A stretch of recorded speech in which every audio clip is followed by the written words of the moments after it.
Hello everyone, good morning. মই ওলাই আহিছোঁ বাহঁতৰ ঘৰৰ পৰা। এয়া ৰাতিপুৱা 7:30মান বাজিছে।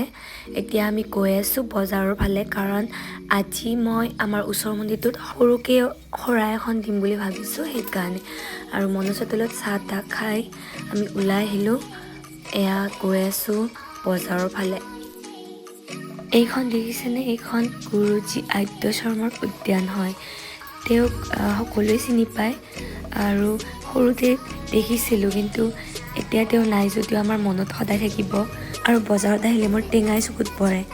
ৰাতিপুৱা 8টাৰ বজাৰ টেঙা এনেকৈ ওলাইছে, খাওঁ লাগি গৈছে, কিন্তু এতিয়া নোৱাৰোঁ খাব, কাৰণ শৰাই দিয়াৰ পিছত খাব পাৰিম। আৰু এনেদৰে বজাৰ কৰি আমি আহিলোঁ ঘৰৰ ফালে। এতিয়া ঘৰ গৈ আছোঁ। এইটো ফৰেষ্ট অফিচ, তাৰে পৰা বেছি দূৰ নহয় আমাৰ ঘৰ। এয়া পালোৱে ফাইনেলি আমাৰ ঘৰ। চ' ঘৰত আহি ফ্ৰেছ হৈ, মানে ঘৰত বাহঁতৰ ঘৰত গা পা ধুই আহিছিলোঁ, এতিয়া ফ্ৰেছ হৈ নামঘৰলৈ আহিলোঁ, মানে মন্দিৰলৈ আহিলোঁ। আৰু এয়া আহিলোঁ শিৱ মন্দিৰ, এইটো ঘৰৰ ওচৰৰ, তাত বেলপাত দিলোঁ আৰু পূজা অকণমান কৰিলোঁ। কৰি এতিয়া মানে ভাগৱত পাঠ কৰিব আৰু মই শুনিম। আৰু এয়া হ'ল জেঠীমা আমাৰ গাঁৱৰ, তেখেতে পঢ়ি আছে আৰু আমি শুনি আছোঁ বহি। অকণমান শুনাই দিছোঁ আপোনালোককো।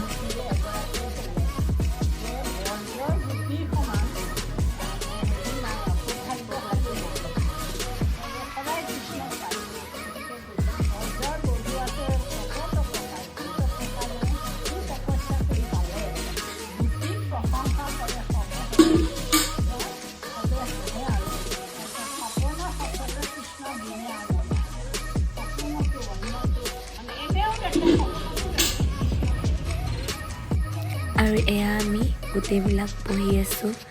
আৰু এনেদৰে অধ্যায়টো শেষ কৰিলে জেঠীমাই, তাৰপিছত শৰাই ভাঙিলে আৰু শেষত সকলোৱে চাহ খালে। তাৰপিছত ময়ো ঘৰৰ ফালে আহিলোঁ। আহি এয়া পনীৰ ভাজি আছোঁ। ৰাতিপুৱা ভাত খোৱা নাছিলোঁ শৰাই দিয়াৰ বাবে, সেইকাৰণে আহি জল্দি ভাত আঞ্জা বনালোঁ, দালি বনালোঁ। আৰু এই সাজ ভাত মমিৰ কাৰণে সাজিছোঁ। তাই আহিছে, আমি বাৰু কণী খোৱা নাই, তাইৰ কাৰণে কণী ভাজি দিছোঁ। গোটেইখিনি মই বনাইছোঁ। তাইক ফাইনেলি বিয়াৰ পিছত নিজৰ হাতেৰে খোৱালোঁ এসাঁজ। তাইক লগ কৰিম বুলি দুটাৰে মিলা নাছিলে, আৰু তাই মোৰ কাৰণে লৈ আহিছে ৰসমলাই আৰু মিক্সাৰ। আৰু এনেদৰে ইভিনিং চাহ কাপ খাই ওলাই আহিলোঁ। আহি তাই আকৌ ম'ম' খুৱাই তাহাঁতৰ জিম অ'পেন কৰিছে নলবাৰীত, নেত্ৰালয়ৰ ফ্ৰণ্টতে, ডাবল জিম।